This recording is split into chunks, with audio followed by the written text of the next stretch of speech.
ভর সকালে DJ band party বাজিয়ে যাচ্ছে শতাধিক মানুষ, গানের তালে নাচ করছে, আবির খেলছে। কোথায় যাচ্ছে এরা, কেন নাচছে?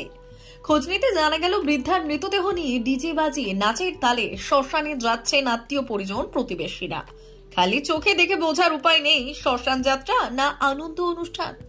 ঠাকুমার শেষ ইচ্ছে ছিল মৃত্যুর পর তাকে আনন্দের সঙ্গে বিদায় দেওয়ার। নাতি নাতনিরা ঠাকুমার সেই কথাই রাখলেন।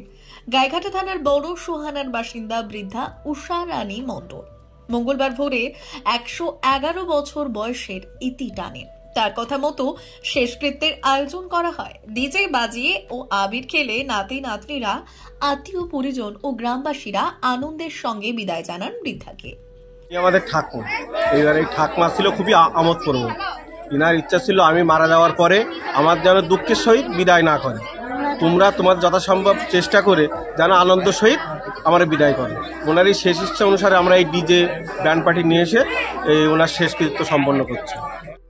মৃত বৃদ্ধা উষারানী মণ্ডলের 4 ছেলে 1 মেয়ে রয়েছে। চাষী পরিবার, বহু বছর আগে স্বামী মারা গিয়েছে। তারপর থেকে 4 ছেলের সংসারই ছিলেন তিনি। নাতিপুতি নিয়ে ভরা সংসার। পরিবারের সদস্যরা জানিয়েছেন খুব হাসি খুশি ছিল বৃদ্ধা, সকলের সঙ্গে মিলে মিশে চলত। আগে বাংলাদেশে থাকতো, যুদ্ধের সময় বাংলাদেশ থেকে ভারতে চলে এসেছিল। এলাকার কচি কাচাদের সেই যুদ্ধের কাহিনী শোনাতো ঠাকুমা। ঠাকুমার মৃত্যুতে একদিকে যেমন শোকের ছায়া নেমেছে এলাকায়, পাশাপাশি 100 বর্ষ পার করে মৃত ঠাকুমার ইচ্ছে পূরণে আনন্দ যাত্রা করছে সকলে। তার মানুষ গেলে দেখি দেখি কথা বলছে। কত বয়স হলো? 111 বছর। আজকে যে এই যে ব্যান্ড পার্টি সমেত, এটা তো সাধারণত দেখা যায় না, তো এইটা কেন, কারণটা কি? এইসব কারণ মানে জেঠিমার বহু আগে ছোটবেলায় বিয়ে হয়েছিল, তা বলছে আমার বিয়েতে তো আমার বাবা তো ধরা করা করে বিয়ে দিয়েছে, আনন্দ হয়নি।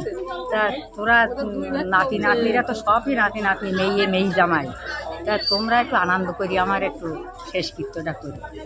তাই মানে নাতি নাতনিরা, গ্রামবাসীরা সবাই মিলিয়ে আনন্দ করি, মেয়ে জামাইরা সব মিলিয়ে আনন্দ করি।